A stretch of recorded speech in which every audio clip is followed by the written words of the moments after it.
আমার খাওয়া বেস্ট আচারের রেসিপি আজকে আপনাদের সাথে শেয়ার করব। কোনো রকম তেল ছাড়া অল্প সামান্য মশলা দিয়ে খুব সহজেই তৈরি করে নিতে পারবেন এত সুন্দর একটা আচার।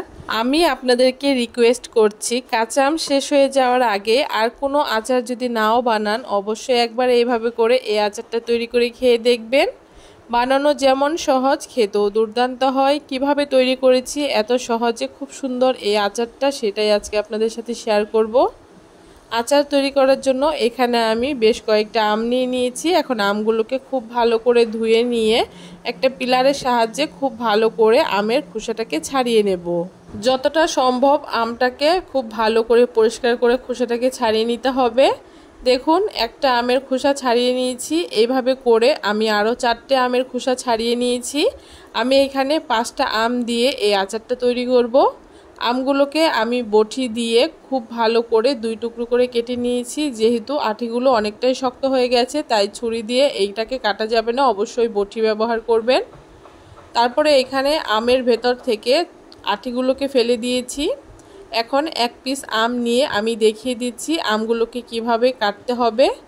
এইভাবে করে একটা ছুরির সাহায্যে খুব সাবধানে একদম সরু সরু করে আমগুলোকে এরকম করে কেটে নিতে হবে।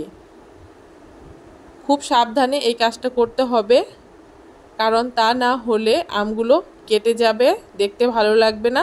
যতটা সম্ভব আমগুলোকে একদম কুচি কুচি করে এভাবে করে কেটে নিতে হবে। দেখুন, একটা আমের স্লাইস আমি কেটে নিয়েছি। একই রকম ভাবে আমি সবগুলো আম এভাবে করে কুচি কুচি করে কেটে নিয়েছি। এখন একটা গামলার মধ্যে কিছুটা পরিমাণে জল আর 1 চামচ মতো নুন দিয়ে খুব ভালো করে মিশিয়ে নিয়ে কেটে রাখা আমের স্লাইসগুলোকে এভাবে করে ডুবিয়ে রেখে দেব। এভাবে করে 10 মিনিট আমগুলোকে নুন জলে ভিজিয়ে রাখলে আমটা বেশ সুন্দর নরম হয়ে যাবে। দেখুন, 10 মিনিট আমগুলোকে আমি ভিজিয়ে রেখেছিলাম আর আমগুলো খুব সুন্দর নরম হয়ে গেছে।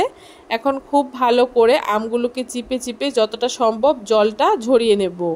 এভাবে করে নুন জলের মধ্যে আমটাকে ভিজিয়ে রাখলে আমের ভেতরে খুব সুন্দর নুন ঢুকে যাবে আর আমগুলো বেশ সুন্দর নরম হয়ে যাবে। একই রকমভাবে সবগুলো আম যতটা সম্ভব জলটাকে ঝরিয়ে আমি একটা গামলার মধ্যে নিয়ে নিয়েছি। সবগুলো আম খুব সুন্দর করে জল ঝরিয়ে তুলে নিয়েছি একটা গামলার মধ্যে। এখন এখানে আমি 300 গ্রাম মতো চিনি দিয়ে দিয়েছি। আমটা কতটা টক আর আপনাদের স্বাদ অনুযায়ী অবশ্যই চিনিটা ব্যবহার করবেন। চিনিটাকে দিয়ে এখন খুব ভালো করে আমগুলোর সাথে বেশ কিছুক্ষণ একটুখানি মাখিয়ে নেব। আপনারা চাইলে চামিচ দিয়েও এই কাজটা করে নিতে পারেন। দেখবেন মাখাতে মাখাতে চিনিটা বেশ অনেকটাই নরম হয়ে যাবে। এভাবে করে মাখিয়ে নিয়ে আমটাকে ঢাকা দিয়ে আমি 2 ঘন্টার জন্য রেখে দেব। আমটাকে ওইদিকে আমি রেস্টে রেখে দিয়েছি। এইদিকে আচারের জন্য অল্প একটুখানি মশলা তৈরি করব। তার জন্য উনানের মধ্যে প্যান বসিয়ে 2টো শুকনো লঙ্কা, 1/2 চামচ করে মৌরি, গোটা জিরে, ধনিয়া আর সামান্য একটু মেথি দানা দিয়ে খুব ভালো করে নেড়ে চেড়ে মশলাগুলোকে লাল লাল করে ভেজে নিয়েছি। এখন মশলাগুলোকে গুঁড়ো করে নেব। মশলাটা গুঁড়ো করে রেখে দিয়েছি। আর এইদিকে দেখুন, 2 ঘন্টা পরে চিনিটা বেশ অনেকটাই গলে গেছে আর কিছুটা চিনি এখনও গোটা রয়েছে, তাতে কোনো সমস্যা নেই। এখন এখানে আমি উনানে প্যান বসিয়ে দিয়ে প্যানের মধ্যে আম আর চিনির রসটাকে ঢেলে দিয়েছি। এখন উনানের আঁচটাকে হাইতে দিয়ে বেশ কিছুক্ষণ আমটাকে আমি রান্না করে নেব। এভাবে করে একটুখানি নাড়িয়ে চাড়িয়ে আমটাকে বেশ কিছুক্ষণ রান্না করে নেওয়ার পরে এখানে আমি পরিমাণ অনুযায়ী কিছুটা হলুদ গুঁড়ো দিয়ে দিচ্ছি আর কিছুটা কাশ্মীরি লঙ্কার গুঁড়ো দিয়ে দিচ্ছি। এতে আচারের কালারটা বেশ সুন্দর আসবে। হলুদ আর কাশ্মীরি লঙ্কার গুঁড়োটাকে দিয়ে আমের সাথে খুব ভালো করে মিশিয়ে নেব। এই সময় উনানের আঁচটাকে হাইতেই রাখতে হবে। এভাবে করে নেড়ে চেড়ে বেশ কিছুক্ষণ আবারও রান্না করে নেব।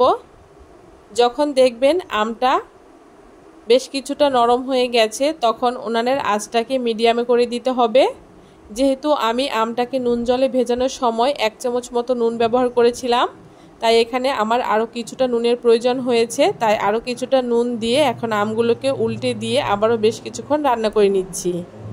আমগুলোকে উল্টে দিয়েছি। এখন উনানের আঁচটাকে মিডিয়ামে করে দিয়ে মোটামুটি 5 মিনিট মতো এভাবে করে আমি আমগুলোকে জাল করে নেব। আমগুলো বেশ কিছুক্ষণ জাল করে নিয়েছি। চিনির রসটাও বেশ অনেকটাই শুকিয়ে গেছে। এখন আবারও আমগুলোকে উল্টে দিয়েছি আর আমগুলোকে দেখে বুঝতেই পারছেন আমগুলো পুরোপুরি সেদ্ধ হয়ে গেছে। এখন আগে থেকে তৈরি করে রাখা ভাজা মশলার গুঁড়োটাকে আমি এভাবে করে উপর থেকে 1.5 চামচ মতো ছড়িয়ে দিচ্ছি। এই আচারে মশলার পরিমাণটা একটু কমই ব্যবহার করতে লাগে, তাহলে খেতে ভালো লাগে। মশলাগুলো এক পাশে দেওয়ার পরে আমগুলোকে আবারও খুব সাবধানে উল্টে দিয়ে অপর পাশেও বেশ কিছুটা মশলা আমি এইভাবে করে ছড়িয়ে দিচ্ছি। আমগুলো আমার খুব সুন্দর সেদ্ধ হয়ে গেছে আর এদিকে আচারের মশলাটাও দেওয়া হয়ে গেছে। তার মানে আচারটা আমার একদম রেডি হয়ে গেছে। এখন উনানের আঁচটাকে বন্ধ করে দিয়ে আচারটাকে আমি ঠান্ডা করে নেব। আচারটা ঠান্ডা করে নেওয়ার পরে একটা প্লেটের মধ্যে তুলে নিয়েছি আর আচারটা দেখে বুঝতেই পারছেন কতটা রসালো হয়েছে। দেখতে যেমন সুন্দর হয়েছে, খেতেও দুর্দান্ত হয় এই আচারটা। আর বানানো কতটা সহজ সেটা আপনারা দেখে বুঝতেই পারছেন। একটা আমের আচার আমি আপনাদেরকে ভেঙেও দেখাবো, এর ভেতর অবধি কত সুন্দর রস ঢুকেছে। যদি এইভাবে করে আমের আচার আপনারা এবছর বানিয়ে না থাকেন তাহলে অবশ্যই একবার বানিয়ে খেয়ে দেখবেন। আমি শুধু মুখেই বলছি না, খেলেই আপনারা বুঝতে পারবেন এই আচারটা কতটা টেস্টি হয়। কেমন লাগলো আজকে খুব সহজ পদ্ধতিতে এত সুন্দর একটা আচারের রেসিপি অবশ্যই জানাতে ভুলবেন না। ভিডিওটা যদি ভালো লাগে অবশ্যই সবার সাথে শেয়ার করে দেবেন। আর আমার চ্যানেলের যদি নতুন বন্ধু থাকেন অবশ্যই চ্যানেলটাকে সাবস্ক্রাইব করে দিয়ে পাশে থাকা বেল আইকনটি প্রেস করে বন্ধু হয়ে আমার চ্যানেলের পাশে থাকবেন।